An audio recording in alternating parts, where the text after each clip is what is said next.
So the Champions League is changing. Under the new format, teams will play 8 matches in the new league phase, formerly the group stage. They will no longer play 3 opponents twice, home and away. They will instead face fixtures against 8 different teams, playing half of those matches at home and half of them away. So there's basically 4 separate seedings that you're going to fall into. Right. For the initial draw. Yes, for the initial draw. So I think Villa, for example, will be in pot 4. Right. Yeah, there's 4 pots, and you're guaranteed to play two teams in each of the pots. So if you're Perez at Real Madrid, right, you're in the top pot. You've got 8 games, 4 at home, 4 away. Do you want I guess maybe I'm going down a wormhole. I don't need to go down. But you would want, there would be a preference for you in terms of your home games. But I guess if there's only 4 pots, you're probably going to play 1 top pot team at home, 1 top pot team away. Yeah. So there we go. We've kind of answered that first. You could play 2 of them away. But you shouldn't, should you? You should play every team of the 2 in each pot. You should play each team once. 1 team at home, 1 away. The thing is as well, you got 1 game against them. So yeah. It's not a return leg. Yes. Yeah, exactly. So the draw will be important. Yeah. Because say you get a lesser team that they're somehow in pot 1, you want them, and you want them at home because that feels like a really, really strong game that you can win from your top pot, and then the rest of it. Mm-hmm. So I think that I don't have an outrageous problem with that as long as the rules are consistent. Yeah. Because that leads to sort of more debate. And I think even in any league format, when you play teams is often quite important as well. So that I'm okay with now. I think if you're guaranteed 1 home game and 1 away game against someone in each of the pots, then you're going to essentially get the same experience, and that is fair. If you get Real Madrid at home and then maybe City away, and then filter that down for the rest of the pots. I think that's as good as it can be under the new format. But again, this is why they're using some computer, and it's going to take hours to sort out and make it all fair. Right, some computer. Okay. So how will I think? Sorry, were you expecting a more technical? No, sorry, that wasn't at you. That was I think what I do like about the draw is that there's balls there, and I can see the balls, and I can pick out the balls and caress the balls and play with the balls. And whereas a computer just feels like someone's gone, here's 20 quid. Can you just get it? Oh, yeah. I know. I'm not really a conspiracy guy. I just want to see it. I want to be able to see it. And maybe look, with the Premier League fixtures, that doesn't happen either, does it? So maybe I'm asking for something that's just impossible to get. So I get that. And I kind of like the draw, but I guess it's a league table, so it will just be the supercomputer. It's always super, though, isn't it? Yes, it is a supercomputer. As long as it's a super one. I don't want any of those normal ones. 8 games instead of 6 games. Thoughts? I don't hate it. I think with a lot of UEFA things, there is we want to try and criticise them early doors. I think because we are suspicious of them. Is this just a money grab? Probably. But things like the Conference League, undoubted success, has with the Euros, has letting the third team in most of the groups go on to kind of have the chance to progress. Is that a good thing? Yeah, objectively, I think it is. So I don't want to crush this Champions League. That's exactly why I wanted to talk to you about it, because I knew I was going to. We'll sort of tread along this and kind of go, what's firm but fair. Money plays a part, in all of it, right? This Champions League is a direct response to the Super League. It's a direct response to the big teams basically pressurising UEFA to give them more of an opportunity to make money out of this process and actually protect their place with it. Because the way that this now works, if you finish in the top 8 of this Super League, then you go through to the round of 16 and then the next 16 teams then have to go into a 2-game playoff. So if you finish top of that, almost it's like the Championship playoffs. If you finish at the top of that, you'll play the bottom team, and then they'll work their way through to get into the round of 16. So it means that you could be a big team, and this is going to be interesting to see how many points you need to get in this kind of 8-game group stage to progress to the next round. That's what we don't know yet. That's the benchmark that is missing so far, because as I said, I watched this Villa thing, and the Villa fans were like, "Oh yeah, this is good because we only need to win about 2 games. We only need to win, and maybe 6 points to get to a playoff. To get to the playoff." Yeah. And it also means you could be a pretty bad team, a big team, and have a bit of a bad time this year, but still maybe squeak through and be in a position where you can play in that 2-leg playoff, and you're already guaranteed 8 games in the group stage anyway, which is more money, and then you have a playoff leg, and then if you get through that, suddenly you're laughing to the bank if you're a lot of these kind of bigger sides. So it is designed to protect the bigger teams. The knockout phase is then seeded, which I think is so like a tennis tournament. I tell you what, let me read it through. Sorry. This is good. Jumping ahead. So how will teams reach the Champions League knockout phase, and how will the format for the knockout phase change? So the results of each match will decide the overall ranking in the new league. Obvious, right? So just picture a 36-team league with 3 points for a win and 1 for a draw. Still applying. None for a loss. That's none for a loss. The top 8 sides in the league will qualify automatically for the round of 16. The teams finishing 9th to 24th, as you said, will compete in a 2-legged knockout phase playoff.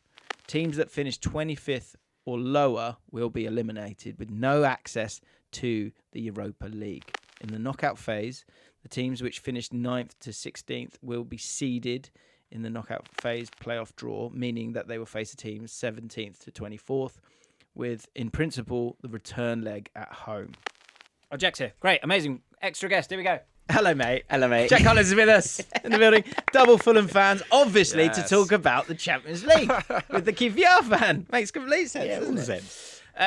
So we'll get your take on it very, very shortly, but we're just breaking down the fact that you've got your league format, then you've got the playoffs. There's a lot to come into it, Jack. Yeah, you okay? We're all good. You're all right. And then the teams at 25th or lower will be eliminated. So in terms of the point that you made there about protecting the teams at the top, do you get the same feeling amongst the teams at the bottom? Does it feel like a similar opportunity at the bottom for those teams? Because yes, it'll be 25th or lower getting eliminated and won't be able to go into the Europa League, but they do get the 8 games initially where there probably is more money to be made. So weirdly, like overall, you're not going to play the same amount of games that you are in the Europa League. So I would be fascinated to know that those teams that regularly after 5-6 years finish 25th or lower, how much money they're making. Yeah. In comparison to an Atalanta this year, for example, who have been able to go all the way to the final of the Europa League. There's probably a better example of a team that dropped in. Who dropped? AC Milan.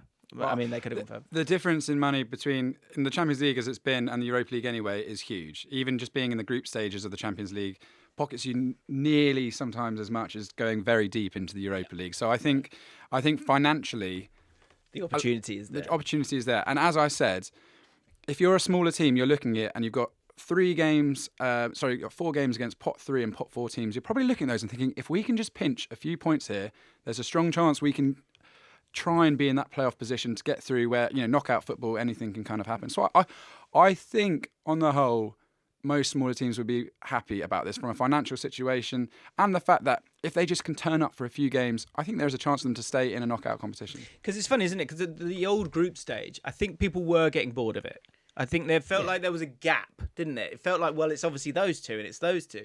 Now, every year there was a few. Right? Yeah. You get one, wouldn't you? But you weren't getting many, really. But the sort of way that they were safeguarding teams was like, well, if you're third, then you get to... And then that's been around for quite some time. But I think that does... It's weird, that kind of adds value, but also loses... It kind of cheats the Europa League a little bit as well. Like, how do you, I know you're a big Europa League man, so like, how do you feel about everything we've spoken so far? I think it's a great thing that I think for both reasons, and you look at someone like let's take a Celtic for example, right? Great and you think, can Celtic come 16 to 24? Yeah, I think they can. Were they qualifying regularly out of the group stages as they were? No, but there's a shot now. That's the example I use, but I'd imagine that's true for a number of different teams, right? Yeah. But also, the way that the Europa League dropped down, and I know that there's been, and I know you have a stat about how many teams get to the final. My counter stat is how many teams win it. And actually, I think since 2009, I think only 3 teams who've dropped down from the Champions League have won the Europa League. And I think that's a massive thing. And I always said with the Europa League, if you respect the Europa League respects you. Yeah. And there is a sense of when you dial into it, and the teams that dropped down, I think Atleti won it against Fulham in 2010, having dropped down. Chelsea won it, having dropped down, and Sevilla, and they almost don't count. Right. Because when Sevilla drop into the Europa League, they're going to take it seriously. There's no The way Real they're Madrid going. in the Europa League. Yeah, exactly. You know they're not going to look at it and think, well, there's an opportunity missed. We'll play the reserves. Whereas I think a lot of teams do come down and they're like, wow, I'm surprised by the intensity of it. So I think that now we're sort of protecting those teams in the second tier. And I think especially for the teams in the Conference League, we saw the scenes, right? With Olympiacos this week. Absolutely incredible. And you're protecting, and I think the Conference League has become a very special entity on its own very quickly. But I think this is a brilliant thing for that, in that there aren't going to be drop downs. You now have this opportunity in the Conference League where you're in it at the start and you're thinking, okay, if I'm a team that's top of my tier outside of the top 5 leagues, if you're whoever the Portuguese team, for example, in the Conference League are next year, they're going to be like, that's a great opportunity. And I think it's Braga, right? So we're now like, okay, Braga have got to the final of the Europa League before. They've gone deep in the competition before. They will look at that Conference League and think, that's a massive opportunity to win European silverware for the first time in a long, long time. Yeah. And I think that protects those teams yes, the big teams are protected financially. Of course they are. Always. It's always how it's going to be, right? I think that's where my lens, like as someone who's kind of worked in this space for a long time, it's for some has been refreshing, but it's just because I'm looking like that. I'm looking up. I'm kind of going, whereas a lot of the teams, a lot of the sort of fans of the big teams, they're looking like either side of them going, well, hang on, he's getting that's not fair. Newcastle are getting to spend money, Man City and Chelsea, they got to spend money. Why can't we get to spend money? Whereas I'm always looking at it going, well, hang on, these guys are like disappearing into the stratosphere here. Like this isn't meritocracy. This isn't totally football. But when we discuss this, so that's what I kind of want to ask is like that protection for those. It's harder to get knocked out in the to not make it to the round of 16 if you are a big side these days. But I'm okay with that as long as it measures up with the other side of it. And as we discuss it, I think that playoff block in the middle, the fact that it's so wide, that's what actually makes it quite juicy.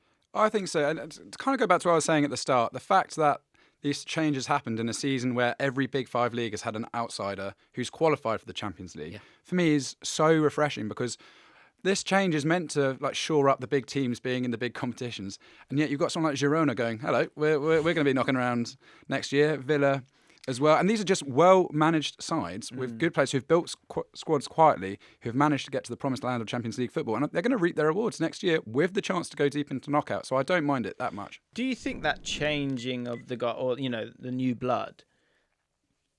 Do you think this competition, 10 years time, do you think that allows for more new blood, or do you think it will overall kind of get us back to a point where they're kind of getting it's kind of people being put back in their place? Because do you think, is there a ripple effect in the sense of how we got to this point where Bayer Leverkusen have been able to do what they've been able to do, or are they just an anomaly? Girona, are they just an anomaly? Like, what do you think? Anomalies, but I think they're anomalies that not necessarily the same team can continue, but the anomalies will continue, right? There will be someone, and you can talk about all of the things, but then we're talking about whoever's ninth, right? And Napoli are ninth well, they finished 10th actually, and said, they're not playing, but they'll have that opportunity to be like, right, we've got one European footballer. I don't think Conte and Napoli is a good match, but it's a separate discussion. I right? agree. But it's like kind of one of those points where you're going, well, Antonio Conte came into a Chelsea team that didn't have European football, drilled them into a unit, won the league.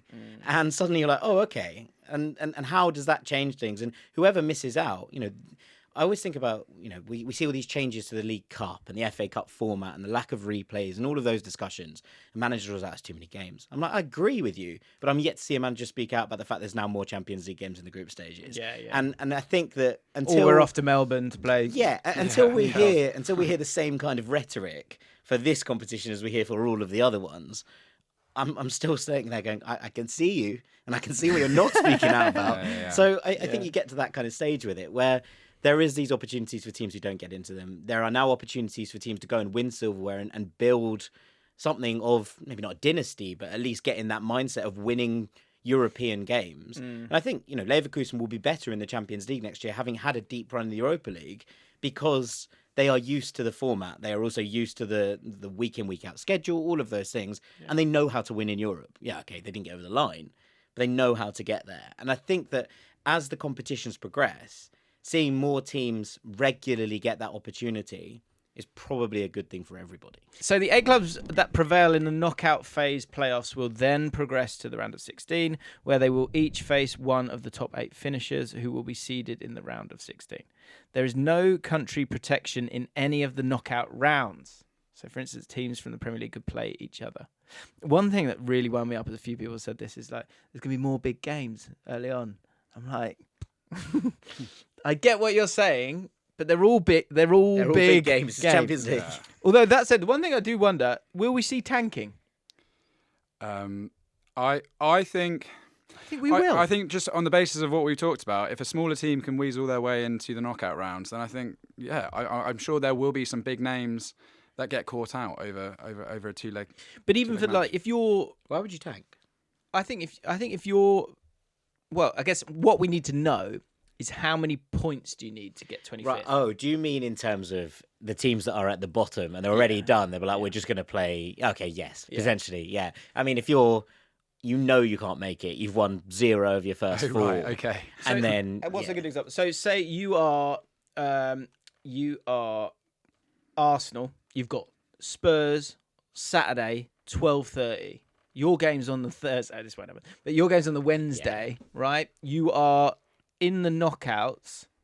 You're in the knockouts, but you can't really go up a spot or down a spot, or you're certainly going to be like in that bottom half. And actually, you're not too bothered. But you've got this monster game, Man City, whoever it might be, or Tottenham. That's where you're not gonna go full strength, whereas previously you would have. or maybe more drastically, if you are, I don't know, so let's do Celtic again. If Celtic are 30th, right, and they can't get to 26th, and they have Rangers at the weekend, and Celtic are playing a team who are 10th and still have that opportunity, and they then play a second string side, completely second string, because they're like, there's no point us playing this. Does that artificially? Yeah, I think. But I suppose that's just That same jeopardy exists with the current format. Do you not think? not quite as much, though, right? Worth noting that the Champions League games, some of them will be played on Thursdays. Oh yeah, next season as well. But I think if you're playing a Thursday game, You probably aren't on the 12th. you'll end up playing on. You'll play on the Sunday, won't you? Or But they might still, even the push to Monday. Thursday, Sunday. Yeah, people don't like it. Yeah, there's true. something about it. You're right. But yeah, I mean, but even you're second in the group in the whole league, and you don't, who? Oh, sorry, You can't be caught. Yeah. You can't be caught. That's one thing. So, which again, you're right. That's what we have seen, I think, in the past. But then, even if like the team that you might be currently playing against, you kind of don't want to play against them. And it's all. I think just when there's more teams, there's more permutations, there's more possibility for it, in my opinion. The only thing is, I don't know if it's changed now, but there is financial incentives for winning games in the Champions League. You get bonuses for winning matches and drawing matches.